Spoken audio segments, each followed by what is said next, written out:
ازيكم يا اغلى متابعين؟ عاملين ايه؟ يا رب تكونوا دايما في احسن صحة واحسن حال، وكل سنة وانتم طيبين بمناسبة عيد الام ورمضان كريم ينعاد علينا الايام بخير.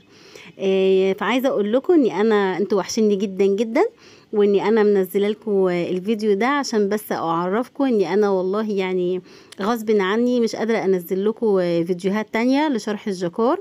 انتوا عارفين احنا طبعا فتره رمضان دي والمواسم بيبقى اليوم ضيق، وبالنسبه للناس اللي بتتصل بيا كتير علشان خاطر الكورسات، انا موقفه الكورسات بس فتره شهر رمضان دي، انتوا عارفين عشان الصيام والناس بتيجي من سفر، وطبعا الوقت بيبقى ضيق جدا وكل واحد وراه شغله ومسؤولياته.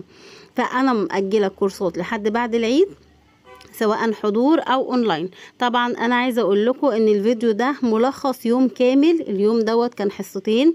ام احمد هنا جايه لنا من بني سويف، فطبعا الشرح في رمضان هيبقى صعب، فانا بعتذر لكم في القصه دي.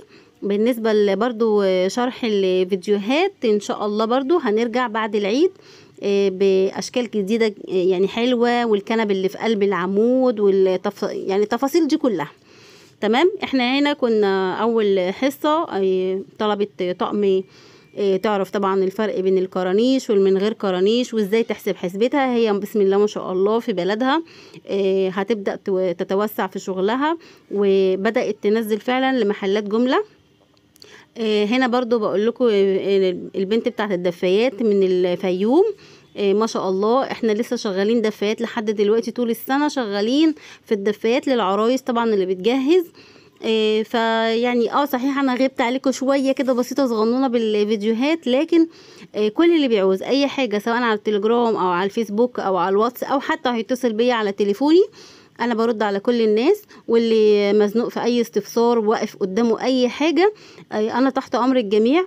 بس برضو عايزاكم تعذروني، الرد على الرسائل ببدأ من الساعه 2 الظهر للساعه 9 بالليل، تمام. قبل كده بكون بخلص مثلا حاجات بيتي، بعد كده بكون خلاص فصلت، فانا يعتبر والله مدياكوا وقتي كله. هنا انا مجريه الفيديو مسرعه لاني فعلا الموضوع الشرح يا جماعه والله اللي اكيد شغال مدرس عارف حاجه زي كده، الشرح بيبقى مرهق جدا، واللي بياخد كورس وبيجي يحضر برايفت ده بيبقى عارف كويس جدا جدا انا بتعب قد ايه. فدعائكم كده ليا في الايام المفترجه الجميله دي، ولكم مثل ما دعيتم، ربنا يفتحها عليكم جميعا.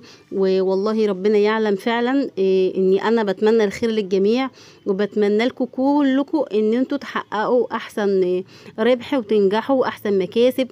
وانا ما ببخلش والله عن اي حد باي معلومه، بس دايما احنا كبني ادمين بنبقى عايزين التشجيع والطاقه الايجابيه. هسيبكم مع رأي ام احمد، والسلام عليكم ورحمة الله وبركاته. بسم الله الرحمن الرحيم. ازيكم يا احلى بنات؟ عاملين ايه؟ يا رب تكونوا بخير دايما. طبعا احنا معانا النهارده كورس برايفت.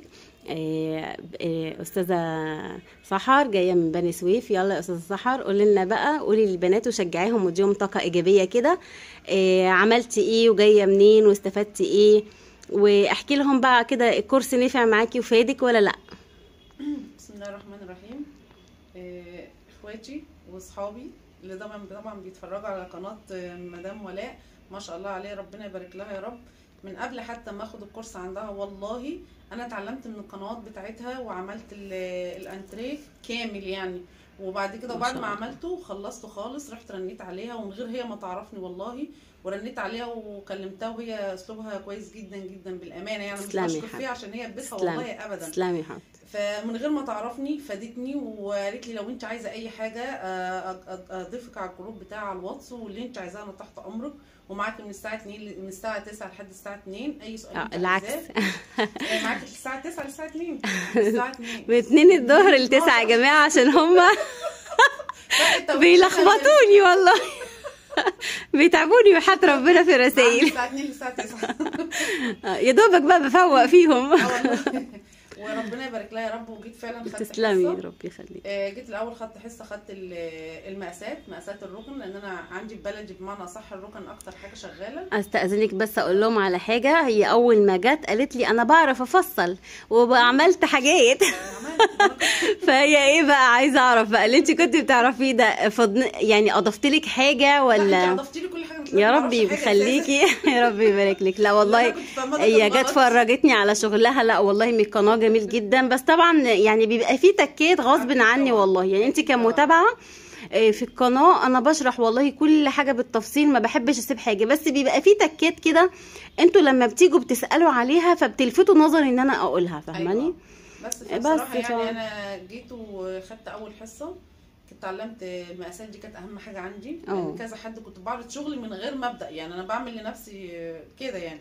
فاول ما والفرق طبعا ايه الفرق بين الكرانيش واللي من غير كرانيش؟ عشان انا بصراحه عند مدام ولاء بقى بالامانه يعني عرفت اخد المقاس الركنه بكورنيش، مقاس الركنه من غير كورنيش. دي طبعا كانت اول حصتين يعني.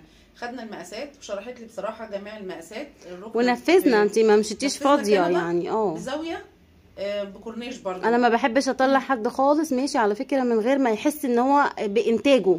لا بامانه. والحصه دي كمان اللي انا موجود دلوقتي استفدت اكتر من الحصه اللي قبلها.